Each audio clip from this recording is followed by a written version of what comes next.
السلام علیکم ورحمۃ اللہ وبرکاتہ۔ الحمد للہ رب العالمین والصلاة والسلام علی سید الانبیاء والمرسلین سیدنا محمد وعلی آلہ واصحابہ اجمعین، اما بعد۔ میرے محترم بزرگوں، عزیز بھائیوں اور ہماری پردہ نشین ماؤں اور بہنوں، آج ہمارے لیے بہت ہی خوشی کا دن ہے، مسرت کا دن ہے، سعادت کا دن ہے کہ اللہ تعالیٰ نے محض اپنے فضل سے، اپنی توفیق سے قرآن مجید کو پڑھنا آسان فرمایا۔ ورنہ دنیا میں جتنی بھی چیزیں ہیں اس کے ٹیکسٹ کو اپنے الفاظ میں بھی بیان کر سکتے ہیں، لیکن قرآن مجید ایک ایسی کتاب ہے، وہ واحد کتاب ہے جس کو اسی لفظ میں پڑھنا ہے جیسا اللہ تعالیٰ نے نازل فرمایا ہے۔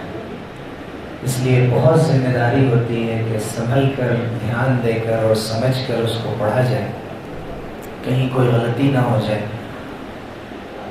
اور دنیا میں جتنی بھی چیزیں ہیں ان میں سے ریفرنس کے ساتھ یا بغیر ریفرنس کے کسی بھی انسان کی کوئی بات نقل کر دی جائے، بہت سے لوگ واقف ہوتے ہیں، بہت سے نہیں ہوتے ہیں، لیکن قرآن ایک واحد کتاب ہے کہ جو سینوں میں محفوظ ہے۔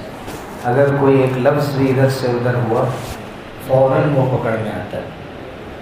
اس لیے بڑی دوہری ذمہ داری ہوتی ہے، اور جتنے بھی لوگ حافظ ہیں، قاری ہیں یا عالم ہیں، دوسری تمام جو ذمہ داریاں اس سے جڑی ہوئی ہیں، ان میں اس بات کا احساس ہمیشہ رہتا ہے کہ یہ قرآن سنانا اور خاص طور سے نماز کے اندر قرآن پڑھنا یہ بہت نازک کام ہے۔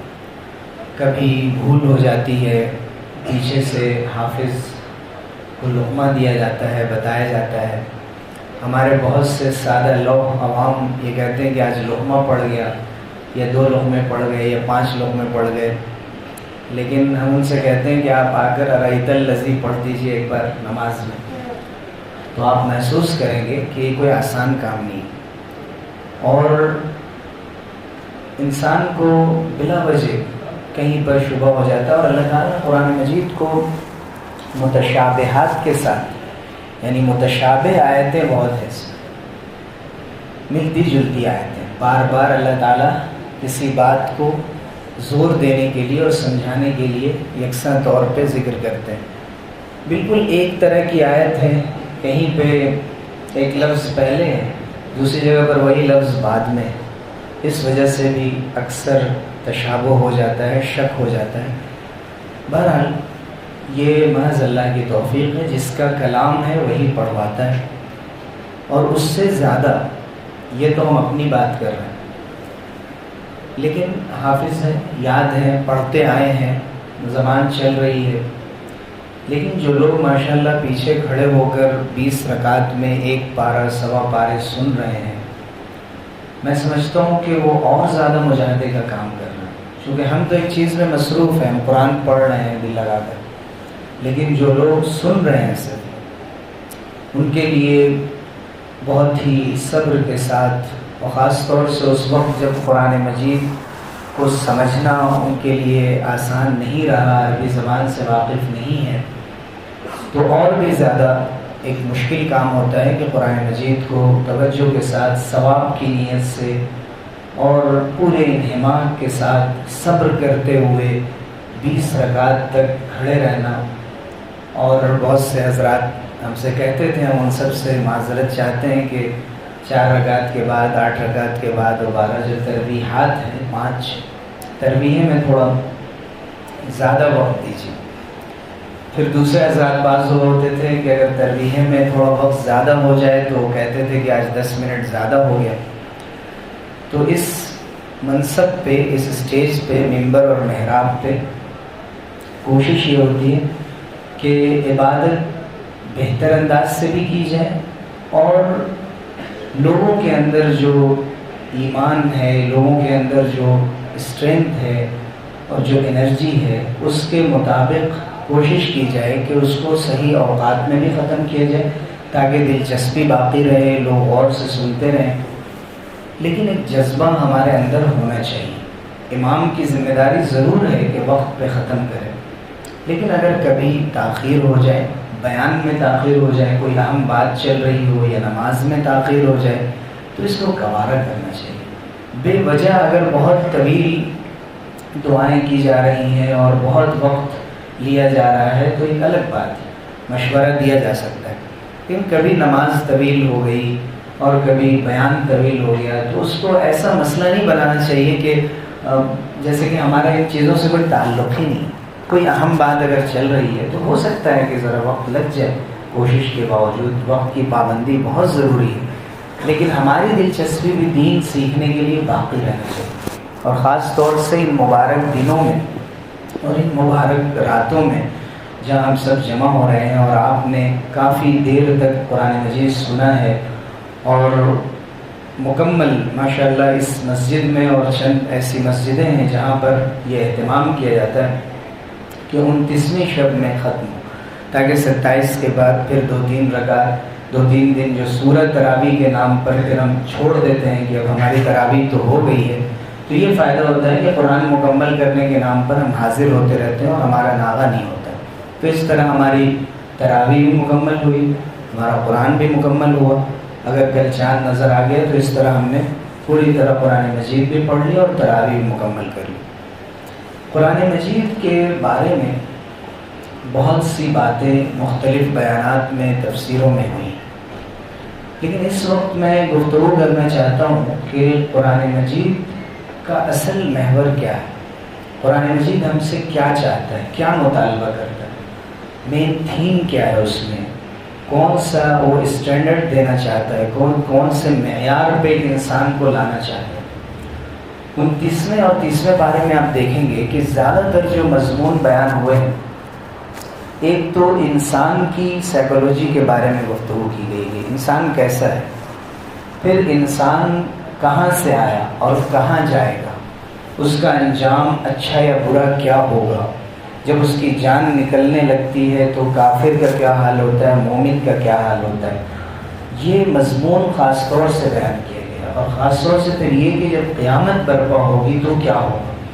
اللہ تعالیٰ نے 29ویں اور خاص طور سے آپ دیکھیں گے 30ویں پارے میں اتنی زیادہ مضبوطی کے ساتھ اور زور دے کر بیان کیا ہے کہ انسان کا حال کیا ہے، اس کو اپنے انجام کی فکر نہیں۔ مثلا میں 1-2 آیتیں اس میں سے بیان کرتا ہوں۔ سورہ معارج میں فرمایا گیا ان الانسان خلق ہلوعا، انسان بہت ہی کم حوصلہ ہے، فوراً ہمت ہار جاتا ہے، شور مچانے لگتا ہے، اذا مسہ الشر جزوعا، جیسے ہی مصیبت آتی ہے، کوئی پریشانی آتی ہے، واویلا مچانے لگتا ہے، اب کیا ہوگا، کیسے ہوگا، دیر ہو رہی ہے، گاڑی اب تک نہیں آئی، یہ نہیں ہوا، تھوڑی بات پر بے چین ہو جاتا ہے۔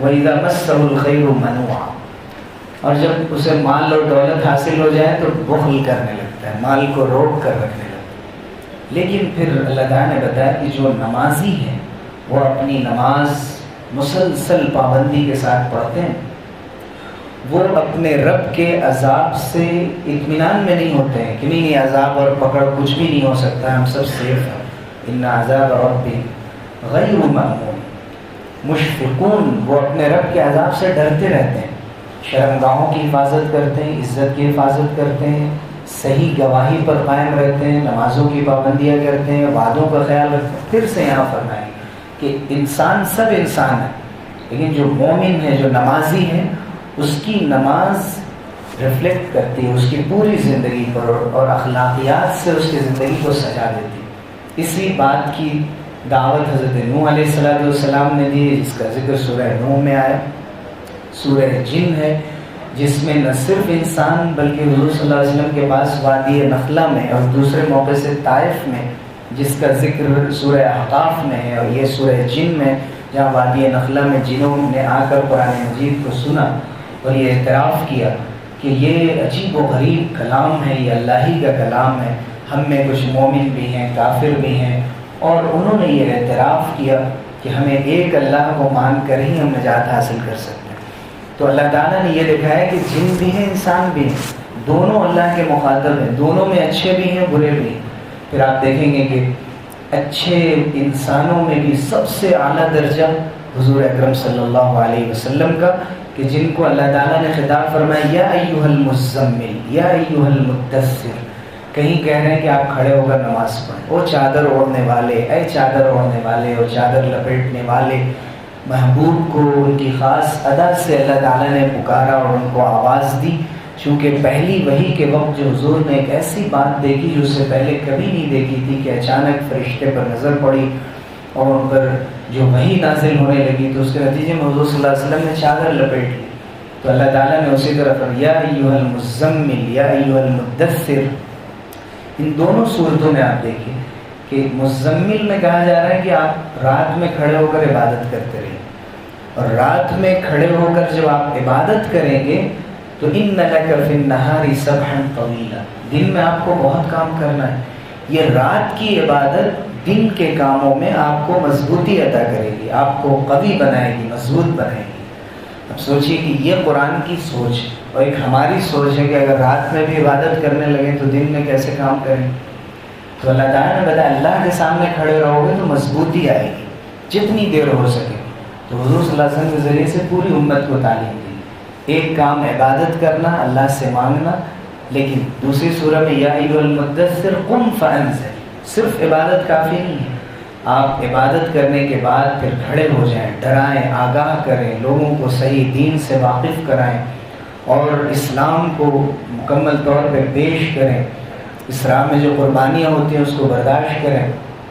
اس کا ذکر فرمایا گیا۔ آگے پھر انسان کو کے بارے میں سورہ قیامہ میں فرمایا گیا کہ بل الانسان علی نفسہ بصیرہ ولو القی معاذرہ، انسان اپنے بارے میں سب سے زیادہ جانتا ہے، اگرچہ وہ بہانے تلاش کر لیتا ہے کہیں نہ کہیں سے کہ نہیں میں یہ کام اس لیے نہیں کر سکا، ایکسکیوز کرتا ہے، حالانکہ وہ اپنے بارے میں سب سے زیادہ جانتا ہے کہ میں کہاں پہ غلط ہوں، میں کہاں پہ صحیح ہوں۔ بل الانسان علی نفسہ بصیرہ۔ پھر اللہ تعالیٰ نے انسانوں کے بارے میں یہ هل اتى على الانسان حين من الدهر لم يكن شيئا مذكورا، اس کو سورہ انسان بھی کہتے ہیں، سورہ دہر بھی کہتے ہیں۔ دہر کے معنی زمانے کے ہوتے ہیں، دونوں لفظ پہلی آیت کے اندر آیا، کہ جس میں پھر سے اللہ تعالیٰ نے ابرار کا بھی ذکر فرمایا، جو نیک لوگ ہیں، جو کفار ہیں، ان کا بھی ذکر فرمایا، اور بتایا کہ یہ جو نیک لوگ ہیں اللہ تعالیٰ ایسے اعزاز سے نوازے گئے ان کو، ان کی کوالٹی کی وجہ سے، ان کے عمل کی وجہ سے، کہ یہ لوگوں کو کھانا بھی کھلاتے تھے، یتیموں کو، مسکینوں کو، قیدیوں کو، تو کہتے تھے نطعمکم انما نطعمکم لوجہ اللہ، ہم اللہ کے لیے تمہیں کھلاتے ہیں، لا نرید منکم جزاء ولا شکورا، تم سے ہم کوئی بدلہ نہیں چاہتے، شکریہ بھی نہیں چاہتے، ہمیں اپنے اللہ سے چاہیے۔ اللہ تعالیٰ کے بارے میں فرمایا کہ کیسی کیسی نعمتیں، کیسی شراب اور کیسے برتن میں ان کو پیش کیا جائے گا، اور آخری بات یہ فرمائی کہ ان کو کیسے لباس پہنائے جائیں گے، وَسَقَاهُمْ رَبُّهُمْ شَرَابًا طَهُورًا، ان کا رب ان کو شراب طہور پلائے گا، جس میں نہ نشہ ہوگا، نہ اس کی وجہ سے انسان بہکے گا، بلکہ ایک خاص اللہ تعالیٰ اپنے لطف خاص سے عنایت فرمائیں گے، نوازیں گے۔ اس کا ذکر اللہ نے فرمایا، اور فرمایا کہ یہ کیوں تمہیں مل رہا ہے، جزاء وَكَانَ سَعْيُكُمْ مَشْكُورًا، کہ تمہاری کوشش قبول ہوئی، تم نے جو دنیا میں محنت کی، مجاہدہ کیا، اپنے کو لگایا عبادتوں میں، یہ اس کی جزا ہے، اس کا صلہ ہے، اور تمہاری کوشش اللہ نے قبول کر لی۔ پھر اللہ تعالیٰ نے اس کے مقابلے میں ان لوگوں کا ذکر فرمایا کہ جو جھٹلانے والے لوگ ہیں، بار بار سورہ مرسلات میں فرمایا گیا وَيْلٌ يَوْمَئِذٍ لِّلْمُكَذِّبِينَ، آج جھٹلانے والوں کا برا انجام ہے، بار بار اللہ تعالیٰ نے ذکر فرمایا۔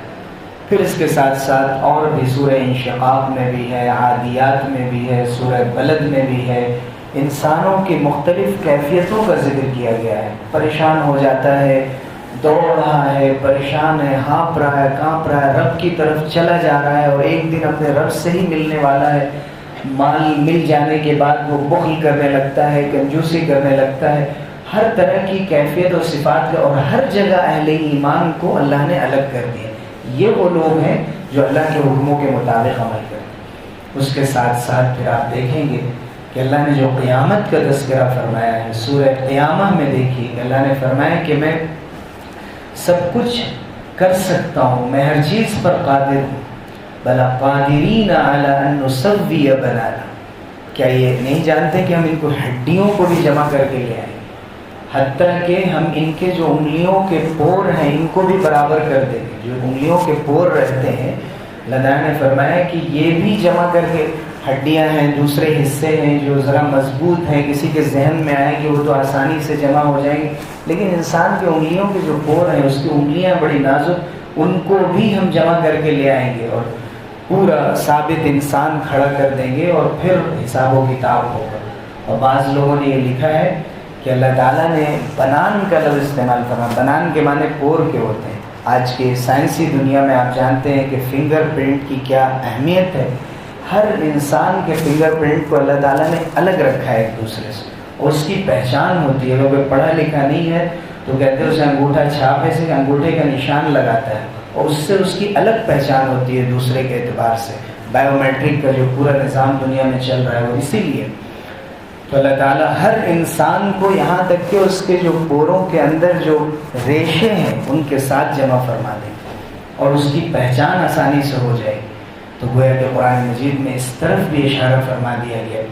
پھر سورہ تکویر کو دیکھیے، انفطار کو دیکھیے، سورہ نبا کو دیکھیے، سورہ نازعات ہے، سورہ عبس ہے، طامۃ الکبریٰ فرمایا گیا، بہت بڑا ہنگامہ قیامت کو فرمایا گیا. دوسرے سور کے بارے میں فرمایا گیا صاخہ، کہ جو اس طرح کی آواز ہوگی کہ جو انسان کو بہرا کر دے گی، بہت ہی پرشور آواز.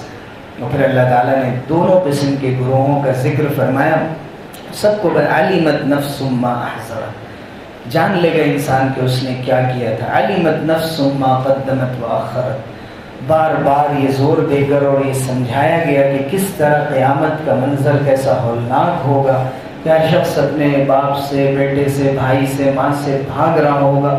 اچھے لوگ، چمکتے ہوئے چہروں والے لوگ، وجوہ یومئذ مسفرہ، وہ ہنس رہے ہوں گے، خوشخبری حاصل کر رہے ہوں گے. کچھ وہ چہرے ہوں گے، ایسے لوگ ہوں گے جن کے اوپر تاریکی چھا رہی ہوگی، پریشان حال ہوں گے. اللہ تعالیٰ نے تمام چیزوں کا نقشہ کھینچ دیا ہے. 30ویں پارے کی اکثر صورتوں کے اندر آپ دیکھیے گا قیامت کو مختلف انداز سے ذکر فرمایا گیا. اور پھر اخیر میں جو صورتیں ہیں ان کی خصوصیات سے آپ واقف ہیں کہ سورہ اخلاص کے اندر اللہ تعالیٰ نے کیسے توحید کو بیان فرمایا ہے اور اس طرف اشارہ فرمایا ہے کہ قرآن کا یہ حاصل ہے، قرآن کا خلاصہ ہے کہ اللہ کے برابر کسی کو نہ سمجھا جائے، اور اللہ تعالیٰ نے جو دین بھیجا ہے اس پر مضبوطی کے ساتھ عمل کیا جائے. اور یہی آج کا پیغام ہے، پورے قرآن مجید کا یہی پیغام ہے. یا ایھا الذین آمنوا ادخلوا فی السلم کافۃ ولا تتبعوا خطوات الشیطان انہ لکم عدو مبین. اے ایمان والو، سلم میں داخل ہو جاؤ. سلم کے معنی تھے صلح. صلح کے مقابلے میں جنگ ہوتی، یعنی تم اللہ کے ساتھ صلح کر لو. سلم کے معنی اسلام کے بھی ہیں. اسلام کے اندر صلح، محبت، اتحاد، جوڑ، یہ چیزیں داخل ہیں. اسلام کے معنی ہی ہیں خود کو سپرد کر دینا، خود کو سرنڈر کر دینا اللہ کے احکام کے سامنے. فرمایا گیا تم صلح میں داخل ہو جاؤ اللہ کے ساتھ اور مکمل اسلام میں داخل ہو جاؤ. کافہ، پورے اسلام کو مانو اور تم سب مل کر مانو. صرف اپنی پسند سے ایک چیز لے لو، دوسری چیز کو چھوڑ دو، یہ کافی نہیں ہے. اور اگر کوئی مصیبت آئے اور تم یہ سمجھو کہ کوئی وظیفہ مجھے مل جائے اور میری مصیبت حل ہو جائے، اسلام صرف اسی بات کا نام ہے، تو ایسے شخص کو اپنے اسلام پہ ماتم کرنا چاہیے اور سوچنا چاہیے کہ وہ رسول اکرم صلی اللہ علیہ وسلم کا لایا ہوا دین نہیں ہے کہ چند چیزیں صرف اپنی مصیبت نظر آتی ہے اس کو، اپنے گھر کی، اپنی جان کی اور اپنا مال، اپنی فکر، اپنی تجارت. اس کے علاوہ وہ نہیں سوچتا کہ اللہ تعالیٰ نے اس کے اوپر کیا ذمہ داریاں رکھی ہیں اور کتنی بلندیاں اسلام کو عطا فرمائی. اسلام ایک آفاقی دین، پوری امت کے بارے میں فکر کرنا اور امت کے تمام مسائل کے بارے میں سوچنا، سب کے لیے دعائیں کرنا، انتشار سے اس امت کو محفوظ رکھنا اور شیطان کے نقش قدم پر چلتے ہوئے اپنے آخرت کو اور اپنی دنیا کو بگاڑنے سے محفوظ کرنا، یہ اصل کام. فَإِن زَلَلْتُم مِّن بَعْدِ مَا جَاءَتْكُمُ الْبَيِّنَاتُ فَاعْلَمُوا أَنَّ اللَّهَ عَزِيزٌ حَكِيمٌ. یہ روشن نشانیاں تمہارے پاس آ گئیں، اس کے باوجود بھی اگر تم سے لغزش ہوتی ہے، تم کسی چیز کو لے لیتے ہو، کسی چیز کو چھوڑ دیتے ہو، اور بالکل غافل ہو جاتے ہو اور اپنی آخرت سے، اپنی دنیا سے، اپنے مستقبل سے تم غافل ہو جاؤ، تمہیں کچھ خبر ہی نہیں ہے. تم نے عقیدہ اپنی پسند کا اختیار کر رکھا ہے کہ تم کہتے ہو کہ یہ ہمارا عقیدہ ہے، ہماری سوچ ہے. ہمیں قرآن کا یہ انداز نہیں ہے کہ ہم فلاں فرقے کے ہیں، فلاں مسلک کے ہیں، اس لیے اس میں یہ عقیدہ اس نے بتایا بس کافی، ہم آپ کی بات نہیں سنتے. قرآن میں جتنا بھی توحید بتایا گیا ہو لیکن ہم اپنے اعتبار سے عمل کریں گے. شرک کی بہت سی قسموں کو ہم مانیں گے، ہم اولیاء سے بھی مانگ لیں گے، بزرگوں سے بھی مدد مانگ لیں گے، ہم قبروں پہ بھی چلے جائیں گے، سجدے بھی کر لیں گے، ہم کڑے بھی باندھیں گے، ہم دھاگے بھی باندھیں گے اور ہر طرح کے کام کریں گے اور کہیں گے موحد ہے. یہ قرآن بہت اونچائی پر لے جانا چاہتا ہے اور ہم چلے جا رہے ہیں پستی کی طرف. عبادتیں ہیں اپنی پسند سے کر رہے ہیں، اپنے طریقے سے کر رہے ہیں. اسلام دو چیزوں کا نام، اللہ کے حکموں پر عمل کرنا اور رسول اکرم صلی اللہ علیہ وسلم کی سنتوں کے مطابق کرنا. آپ کو آئیڈیل بنا کر بھیجا گیا ہے، اپنی مرضی سے نہیں کیا جا سکتا. آپ 6 مہینے روزے رکھ لیجئے اور رمضان کا روزہ مت رکھیے، کوئی قبول نہیں. آپ جا کر 6 مہینے تک عمرہ کیجئے اور حج فرض آپ نے چھوڑ دیا، اللہ کے یہاں مقبول نہیں. تو جو چیزیں جس طرح سے بیان کی گئیں اس طرح سے لینا. اخلاقیات میں ایک حصہ لے لینا کہ بہت اچھے ہمارے اخلاق ہیں، بہت اچھے انداز سے لوگوں سے ملتے جلتے ہیں اور کام کرتے ہیں، لیکن جہاں پر ہمارا نقصان ہو رہا ہو، ہمارے ساتھ کوئی گھاٹے کا سودا ہو رہا ہو یا لگ رہا ہو کہ میری فلاں چیز ہم سے جا رہی ہے، وہاں پہ ہم اخلاق کو بھی بھول گئے، وہاں ہم نے معاملات میں خرابی پیدا کر لی. ہمیں صرف مال نظر آ رہا ہے، ہم یہ نہیں سوچ رہے ہیں کہ مال اصل چیز نہیں ہے، برکت اصل چیز ہے. رزق میں برکت مانگی گئی ہے، دنیا کا خیر مانگا گیا ہے، حسنہ مانگا گیا ہے. یہ نہیں کہ آپ نے دیکھا کہ کسی کے پاس 4 گاڑیاں بس آپ نقل کرنے لگے کہ میرے پاس 6 ہو جائیں، میرے پاس 10 فلیٹ ہے تو ہمارے پاس 20 ہو جائیں. یہ دنیا کا جو طریقہ ہو گیا ہے اور یہ سمجھ ہو گئی ہے، یہ جو دوڑ لگی ہوئی ہے، یہ کبھی بھی انسان کو اچھے انجام تک، اچھی منزل تک نہیں لے جائے گی. اس لیے کہ یہ چیزیں انرجی لیتی ہیں، یہ چیزیں انسان کے بہت سے ضروری کاموں کو متاثر کرتی ہیں کہ وہ وقت کو بچا کر اپنے گھر والوں کی، اپنے بچوں کی تربیت کرتا، خدمت کرتا، کم پر راضی ہوتا. جو بھی اللہ نے نوازا بہت اچھی بات ہے، لیکن اتنی امیدیں بڑھا لینا کہ انسان کا پورا وقت اسی میں جا رہا ہے. غور کرنا چاہیے، بیٹھ کر سوچنا چاہیے کہ کہیں یہ چیزیں میرا ذہن، میرا دل، میرے ضمیر کو اپیل تو نہیں کر رہی ہے کہ میں بہت زیادہ دنیا میں مصروف ہو گیا ہوں اور میرے اندر جو جذبہ تھا وہ مان پڑ رہا ہے. کبھی میں دعاؤں میں روتا تھا، آج میں اشکوں سے محروم ہوں. کبھی میں سجدے میں جاتا تھا تو سر اٹھانے کا دل نہیں کرتا تھا، آج میرے پاس سجدے میں جانے کے لیے وقت نہیں ہے.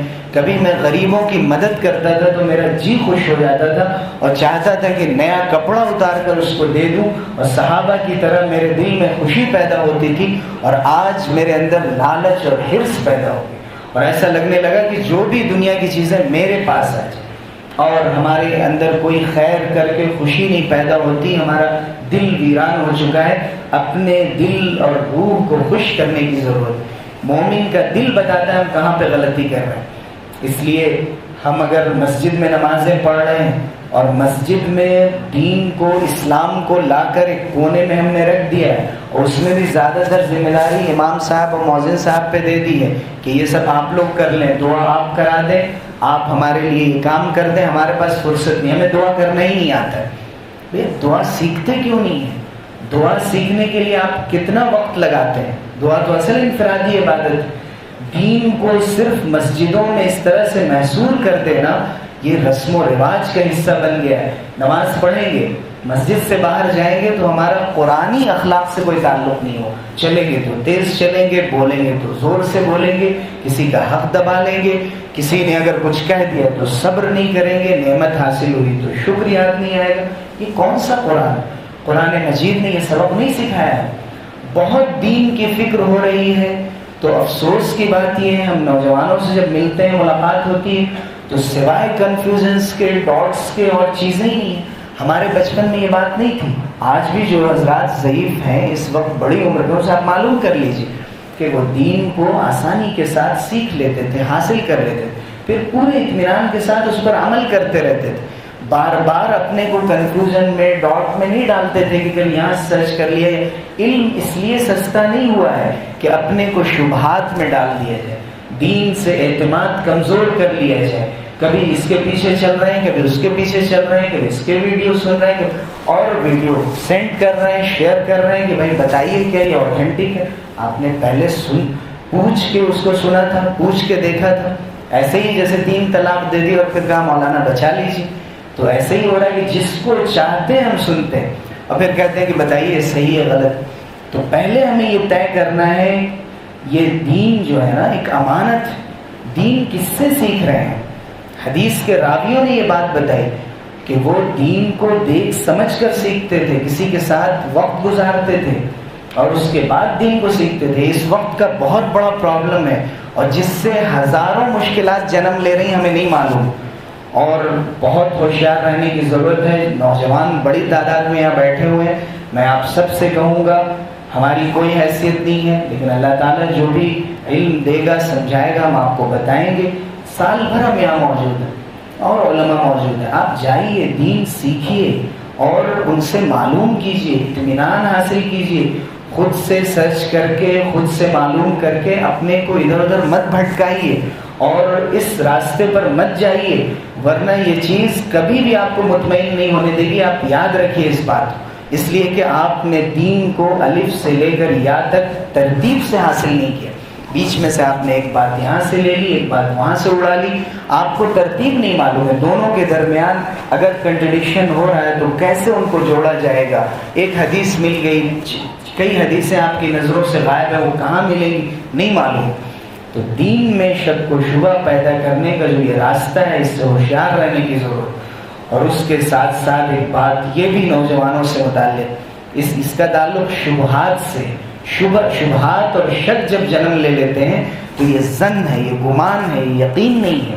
ایمان کی کیفیت جب ہوتی ہے تو دل لگا کر آدمی عبادت کرے.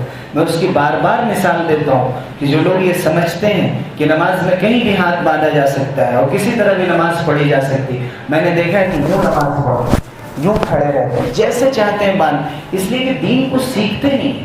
وہ سوچتے ہیں کہ فلاں مسلک میں صحیح ہو جائے گا, کسی حدیث کے اعتبار سے صحیح ہو جائے گا. تو کسی حدیث میں نہیں ہے وہ. آپ سیکھیے دین کو, کیوں اپنی نماز برباد کر رہے ہیں؟ آپ حضور صلی اللہ علیہ وسلم کی سنت کو سیکھیے, جس پر اعتماد کر سکتے ہیں اس سے سیکھیے, لیکن اس بات کو اہمیت دیجیے, اپنی زندگی میں ترجیح دیجیے. اس کے ساتھ ساتھ دوسری چیز جس کا تعلق ہمارے اخلاقیات سے, ہماری سوچ جو بنتی ہے کہ ہم کیا دیکھ رہے ہیں.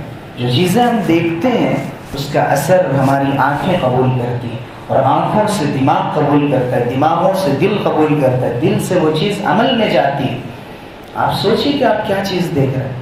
یہ تو بات دین کی ہوئی. اس کے علاوہ ہر وقت جو چیزیں ہمارے سامنے موجود ہیں, جس کو قرآن نے کہا وَمِنَ النَّاسِ مَن يَشْتَرِي لَهْوَ الْحَدِيثِ, لوگوں میں بہت سے وہ لوگ ہیں جو باتوں کا کھیل خریدتے ہیں. قرآن نے بھی کیا لفظ بیان کیا. مولانا علی میاں رحمۃ اللہ علیہ فرماتے تھے کہ میں عربی کا ایک اسکالر ہوں. اپنے کو اسکالر نہیں کہتے تھے کہ میں ایک طالب علم ہوں, لیکن اور میں لکھنؤ کا رہنے والا ہوں جہاں کی اردو اتنی مشہور ہے, لیکن میں اردو زبان میں اس لفظ کا اور قرآن کے اس اصطلاح کا میں ترجمہ نہیں کر سکتا. اتنی جامع بات قرآن نے کہی کہ لوگوں میں سے بہت سے لوگ ہیں جو بیکار کی باتیں خریدتے ہیں. کیا مطلب ہے بیکار کی باتوں؟ آج اگر لفظی ترجمہ کریں تو اس کا لہو کے معنی کھیل اور حدیث کے معنی بات. باتوں کا کھیل, باتوں کا بتنگڑ, آج یہی تو خرید رہے ہیں. اور کوئی بھی چیز جو ہم ویڈیو دیکھ رہے ہیں, آڈیو دیکھ رہے ہیں, یہ مفت میں کوئی چیز نہیں ملتی.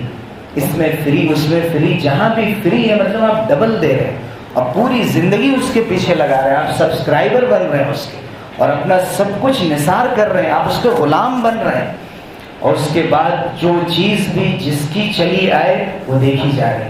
تو گویا کہ ایک زمانے میں علماء جب ٹی وی سے ڈراتے تھے اور ویڈیو سے ڈراتے تھے, آج تو جیب میں ہے, سب چیزیں جیب میں ہیں. ہم لے کر آتے ہیں, نمازیں پڑھتے ہیں اپنے ساتھ اور جاتے ہیں تو پھر اسی دنیا میں چلے جاتے ہیں. اپنے کو اس ماحول میں, مسجد والے ماحول میں ہم کس قدر باقی رکھتے, اور گھر کے اندر ہم نے یہ جو نماز سے جو کیفیت پیدا ہوتی ہے اس کا کتنا خیال رکھتے ہیں اور اس کے میسج پر کتنا عمل کرتے ہیں. تو یہ دوسری چیز بہت غور کرنے کی، جیسے اپنے کو شبہ سے بچائیں ویسے شہوات سے بچائیں، خواہشات سے بچائیں. اور یہ جو ناجائز قسم کی دوستیاں ہیں، عشق ہیں، محبت ہے، پیار ہے، فلاں کے نام پر نوجوان اپنی پاک باز نوجوان اپنی جوانی برباد کر رہے ہیں، بچیاں اپنی جوانی برباد کر رہی ہیں اور گمراہ لوگوں کے پیچھے جا رہی ہیں. یہاں تک کہ مومن بھی نہیں ہے، وہ مسلمان بھی نہیں ہے، لیکن دل آ گیا ہے. اس لیے دل آ گیا ہے تو ہم کسی سے بھی شادی کریں گے، کسی کے بھی پیچھے جائیں گے. ماں نے 9 مہینے پیٹ میں رکھا، پرورش کی، بڑا کیا، باپ نے تعلیم دی، سجایا سنوارا.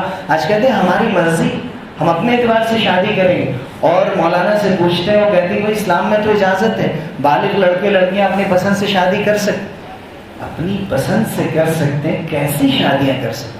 کہاں آپ نے رشتہ لگایا؟ کیا آپ نے اپنے ولی کے سامنے وہ رشتہ پیش کیا؟ کسی کو اپنا بڑا مانا؟ اور اکثر ایسی شادیاں ناکام ہو رہی. اور دنیا میں جو لوگ اپنے کو آزاد سمجھ رہے ہیں، آزاد خیال سمجھ رہے ہیں اور سمجھتے ہیں کہ یہ ملاؤں نے یہ دین ہم پر مسلط کر دیا ہے اور بہت مشکل بنا دیا ہے دین کو، ہر جگہ پکڑ کرتے ہیں. اور کہنے والوں نے کہا کہ خدائی فوجدار ہیں، خدائی فوجدار ہیں، ایسا لگتا ہے ان کو سپاہی بنا کر بھیجا گیا ہے. اور کہتے ہیں، انہوں نے جگر مراد آبادی نے کہا کہ مانا کہ محتسب بھی بڑا باشعور ہے لیکن اسے نزاکت غم کی خبر کہاں، محتسب کہاں ہوں کہ یہ جو ہے ہر جگہ حساب لیتے ہیں لیکن ان کو کیا معلوم کہ گناہوں میں کتنا مزہ ہے اور کتنی مستی ہے، اور محبت کا غم کیا غم ہوتا ہے ان کو معلوم ہی نہیں. ہر جگہ پکڑ کر رہے ہیں، ہر جگہ بول رہے ہیں. حقیقت یہ ہے کہ یہی وہ نظام ہے، وراثت ہے حضور اکرم صلی اللہ علیہ وسلم کی.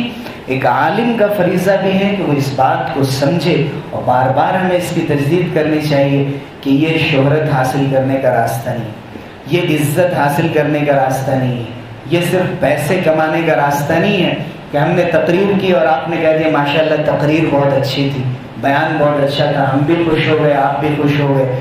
اور ہم نے لوگوں سے کہا ماشاءاللہ ہمارے مقتدی اور ہمارے لوگ ہم سے بہت مطمئن ہیں. لیکن کیا ہم نے وہ پیغام پہنچایا کہ جو نبی کا پیغام تھا، جو حق تھا، کیا ہم نے پہنچایا؟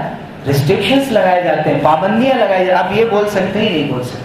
آپ اپنی پسند کا دین سننا چاہتے ہیں، اس طریقے کو، اس رواج کو بدلنے کی ضرورت. ایک عالم کا جو فریضہ ہے، اگر وہ نبی کا وارث ہے، انبیاء کو جن مشکلات سے گزرنا پڑا وہ بہت بڑے لوگ تھے. ایک عالم ایک انسان ہوتا ہے، اس سے غلطیاں بھی ہوتی ہیں، گفتگو میں غلطیاں ہوتی ہیں، عمل میں غلطیاں ہوتی ہیں، لیکن اس کے باوجود بھی اس کے پاس علم ہے، اس سے استفادہ کرنا چاہیے. حضرت مجدد الفسانی رحمۃ اللہ نے لکھا کہ ایک عالم جس کے پاس عمل نہیں ہے وہ ایسا ہے جیسے کہ دھوبی ہے کہ وہ دھوپ میں کپڑے دھوتا ہے، خود کو کالا کرتا ہے لیکن کپڑے کو سفید کرتا ہے. خود تو عمل نہیں کر رہا ہے، خود دھیان نہیں دے رہا ہے. اس کی غلطی ہے کہ وہ اپنے علم پہ عمل نہیں کر رہا. لیکن اللہ نے جب اس کو علم دیا ہے تو اس کے علم سے فائدہ اٹھانا. اور آپ ایسے ہی سمجھیے کہ ڈاکٹر جو پرہیز نہیں کرتا ہے لیکن آپ کو جب علاج بتاتا ہے تو بسر و چشم آپ سر پہ رکھتے ہیں اس کے بعد، نہیں مجھے پرہیز کرنا ہے اس لیے کہ صحت بچانی. تو ویسے ہی دین کی کوئی بات حاصل ہو اور معلوم ہو تو ہمیں کوشش کرنا چاہیے کہ متقی پرہیزگار لوگوں سے اسے حاصل کیا جائے، لیکن اس کے باوجود بھی جو بھی میسر ہو ہمارے سامنے اس سے دین کو حاصل کرنے کی کوشش کرنی چاہیے. اس کے ساتھ ساتھ پھر مومن کا طریقہ یہ ہونا چاہیے کہ جب بھی اللہ اور اس کے رسول کا حکم آ جائے تو پھر ما کان لمؤمن ولا مؤمنۃ اذا قضى الله ورسوله امرا ان يكون لهم الخيرۃ من امرهم. پھر اختیار نہیں رہتا. بہت سے لوگوں کے درمیان، بھائیوں کے درمیان ہم نے صلح کرائی، ان کو سمجھایا کہ نہیں یہ بڑے بھائی جو کہہ رہے ہیں ان کے والد نے واقعی اپنی زندگی میں ان کو یہ چیز دے دی تھی، ان کو مالک بنا دیا تھا، رجسٹریشن کر دیا تھا، واضح طور پر ان کے پاس وہ چیز چلی گئی. والد نے صحیح کیا غلط کیا وہ الگ موضوع ہے، لیکن اب ان کی چیز ہو گئی، اس میں وراثت جاری نہیں ہوگی. تو اس پر دوسرے بھائی ماننے کو تیار نہیں تھے، لیکن جب ان کو سمجھایا گیا اور بتایا گیا تو برسوں کی لڑائی تھی. انہوں نے کہا نہیں، اگر آپ کہتے ہیں کہ یہ اللہ کو واقعی اگر میرا حصہ نہیں بنتا، کروڑوں روپے کا نقصان ہوتا ہے، میرے نزدیک اس کی کوئی حیثیت نہیں، میں مان لیتا ہوں. میاں بیوی کے درمیان صلح کرانے کی کوشش کی گئی. اگر ان کے اندر اللہ کا خوف پیدا ہو گیا، ہٹ دھرمی نہیں کرتے، کہتے نہیں میری غلطی، مجھ سے غلطی ہوئی، شوہر کہتا ہے مجھ سے غلطی ہوئی، بیوی کہتی مجھ سے میں غلط بیانی سے کام لے رہے، اور صحیح بات یہ کہ مجھ سے غلط، میں رجوع کرتی ہوں یا پھر اس رشتے کو ختم کر دیجیے، ہم نبھا نہیں کر سکتے۔ تو ہمیں دین کو اس طرح سے سیکھنا ہے اور اس کے مطابق اپنے آپ کو ڈھالنا ہے۔ اور اس کے ساتھ ساتھ ایک آخری بات کہ جب ہم اس طریقے پر اپنی زندگی کو لائیں گے نا تو ہمیں دین کا مزہ آنے لگے گا، لطف آنے لگے گا۔ ایک پریکٹیکل مسلم میں اور ایک ایسے شخص میں جو دین پر عمل نہیں کرتا ہے بڑا فرق ہوتا ہے۔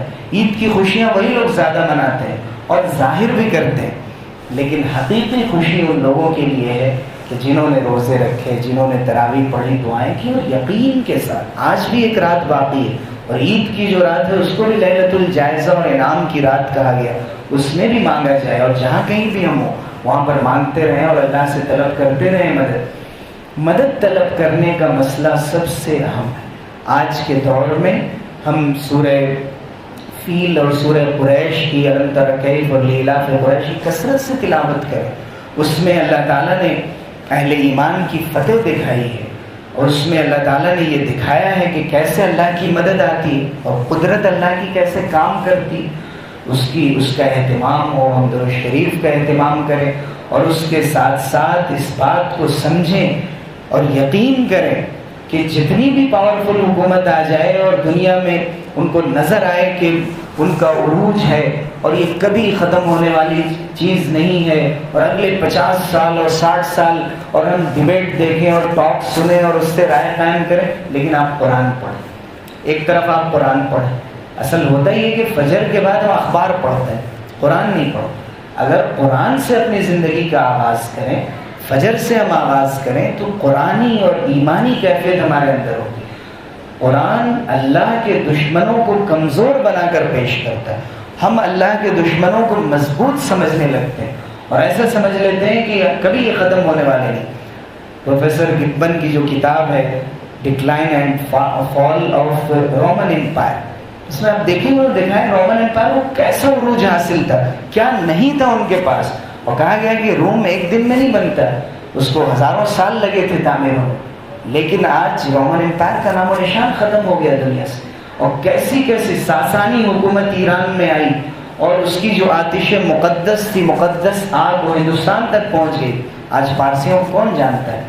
دنیا میں ہزاروں حکومتیں آئیں، عروج حاصل ہوا، اقتدار حاصل ہوا، جب انہوں نے ظلم کی انتہا کر دی اور اپنے خالق اور مالک کو بھلا کر چھوڑ دیا اور انسانوں کو بالکل انہوں نے جانور سمجھ لیا۔